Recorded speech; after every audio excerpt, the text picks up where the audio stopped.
21 April 2021, Dewan Perwakilan Rakyat Daerah Kabupaten Kepulauan Siau Tagulandang Biaro melaksanakan rapat penyusunan Ranperda Inisiatif DPRD.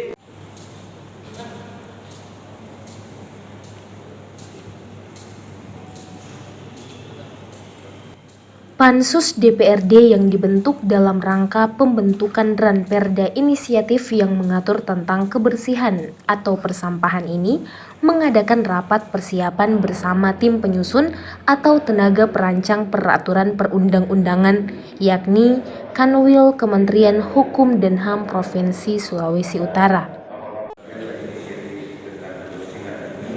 Rapat ini pun dilaksanakan di ruang rapat kantor DPRD Kabupaten Kepulauan Sitaro dengan pimpinan sidang Hediani sebagai Ketua Pansus bersama didampingi Ronald Takarindehang, Hardi Karyatatodi, Niksem Wengen, Yolanda Halim, dan Kosmas Sasia bersama anggota-anggota DPRD lainnya.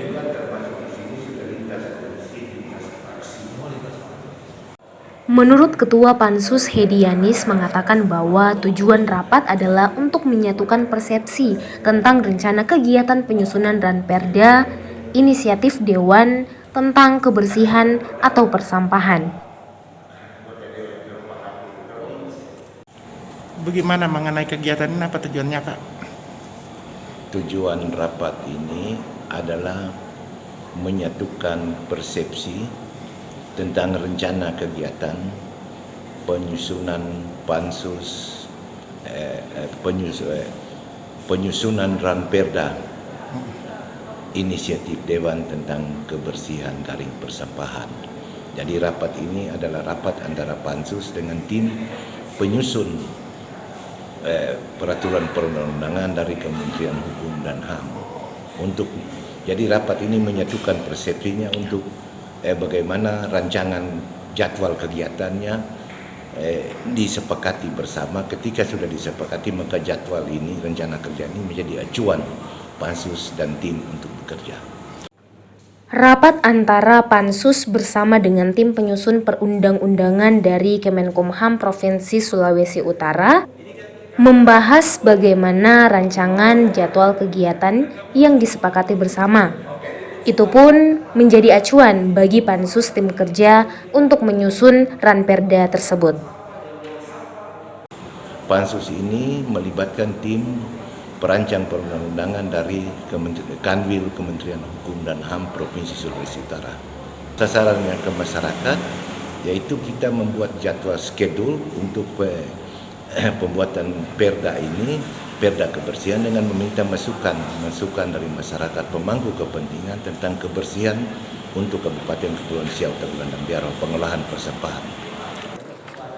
Kepala Bidang Hukum Kantor Wilayah Kementerian Hukum dan HAM Provinsi Sulawesi Utara Franky Sakawerus menanggapi dengan positif pembahasan oleh pansus ini.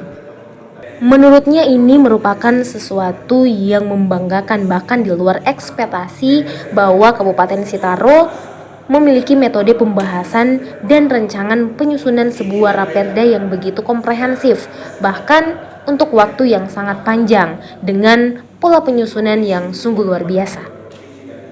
Jadi satu hal yang sungguh membanggakan di luar bahkan ekspektasi kami di luar. Ternyata Kabupaten Sitaro memiliki metode pembahasan dan rancangan untuk menyusun sebuah Ranperda yang sangat komprehensif, bahkan waktu yang sangat panjang, dan pola perencanaan penyusunan perda yang sangat luar biasa dalam pembahasan tentang Ranperda khususnya sampah, karena peneropongan masalah yang ingin dibangun itu dari meneropong masalah dari awal masalah, yaitu di seputar daerah, kemudian baru dikomparasi dengan daerah lain. Ini sebuah hal yang menarik. Jadi ini yang kami dapatkan dari pembahasan dengan pansus tentang pengelolaan sampah ataupun kebersihan, yang nantinya dari permasalahan-permasalahan ini akan ditetapkanlah sebuah perda yang sesuai dan cocok dengan karakteristik baik lingkungannya, topografinya maupun masyarakatnya, sehingga perda nanti yang dihasilkan bukan hanya bersifat top down saja dari atas ke bawah, tapi ini dihasilkan itu dari mengumpul masalah dari bawah, kemudian baru pimpinan mengambil kebijakan mana yang paling tepat. Sehingga bagi kami hal luar biasa pembahasan hari ini, termasuk perencanaan, pola perencanaannya sangat luar biasa. sebagai bentuk kesiapan dari pemerintah jikalau perda ini dijalankan, bahwa mau tidak mau tentunya harus disikapi dengan penyediaan anggaran yang berkaitan dengan pengelolaan sampah serta pengaplikasian peraturan daerah ini.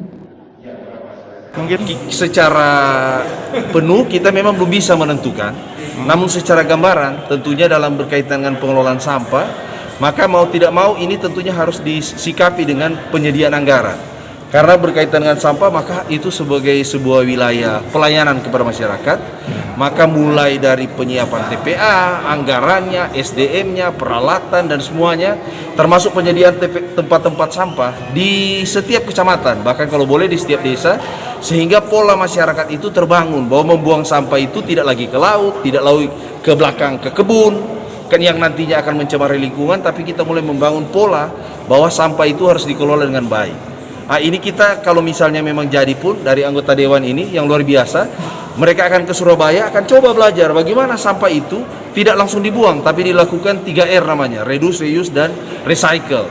Bagaimana sampah itu kita kelola. Jadi sampah plastik masih bisa dikelola, apa yang bisa dikelola, sehingga nanti tumpukan sampah di TPA itu akan berkurang dibandingkan dengan yang kalau tidak dilakukan dengan metode 3R tadi, reduce, reuse, dan recycle. Jadi ini akan nantinya kalau memang berhasil, kita akan coba mencontoh di kota yang paling terbaik dalam pengelolaan 3R di Indonesia, yaitu Surabaya. Dulu itu di bawah pimpinan Ibu Risma. Itu yang mungkin diharapkan tadi dari hasil pembahasan. Ia juga berpesan kepada masyarakat jika nanti perda ini dijalankan, bahwa mungkin masyarakat akan merasa terbeban. Masyarakat pun diharapkan dapat mengelola dengan baik serta mengedukasi diri sendiri bahwa sampah adalah suatu permasalahan yang urgent dan akan berdampak buruk jika pengelolaannya tidak baik. Siap. Bagi masyarakat, memang ini kalaupun misalnya perda ini nanti kita akan aplikasikan ke masyarakat, mungkin akan terasa terbeban memang. Tapi harus remember, lingkungan ini tidak hanya menjadi persoalan dari DPRD maupun dari kepala daerah. Lingkungan ini menjadi tanggung jawab seluruh masyarakat. Gak bisa kepala daerah sehebat apapun kepala daerahnya, sehebat apapun DPRD-nya, kalau masyarakat nggak mengelola dengan baik, tidak mulai mengedukasi dirinya bahwa sampah itu kalau dibuang secara sembarangan, nanti dia akan mengotori alam itu berjuta-juta tampungan atau yang dilakukan, maka dia akan bertahun-tahun bahkan ratusan tahun akan mengotori lingkungan baik di laut maupun di daratan. Karena Sitaro daratannya sangat terbatas, luas, wilayah terbatas, dan dia juga merupakan hidup banyak dari nelayan-nelayan, maka suka nggak suka lingkungan ini harus kita jaga mulai dari hari ini, bukan nanti besok, harus hari ini. Walaupun perdanya pun nanti ada atau tiada, seharusnya masyarakat mulai mengedukasi dirinya dalam melakukan pengelolaan sampah secara mandiri di setiap rumah atau pekarangan masing-masing.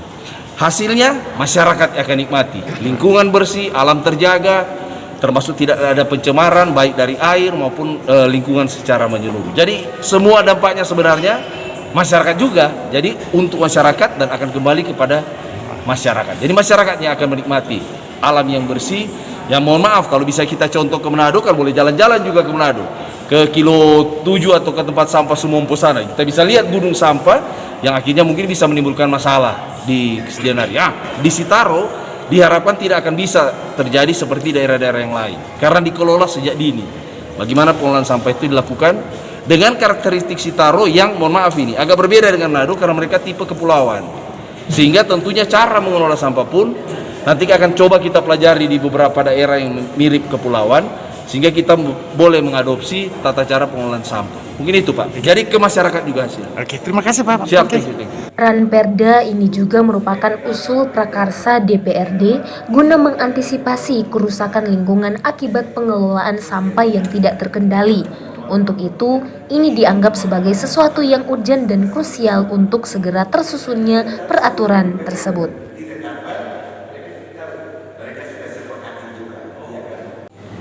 Penyusunan Ranperda pun melewati beberapa tahapan, dimulai dari perencanaan, penyusunan, pembahasan, penetapan, pengundangan, dan penyebarluasan. Dengan adanya pembahasan dan pendampingan bersama Kanwil Kumham Provinsi Sulawesi Utara dalam pembentukan Perda ini, diharapkan akan menghasilkan produk hukum daerah yang dapat diterapkan, berdaya guna, dan tidak bertentangan dengan peraturan yang lebih tinggi.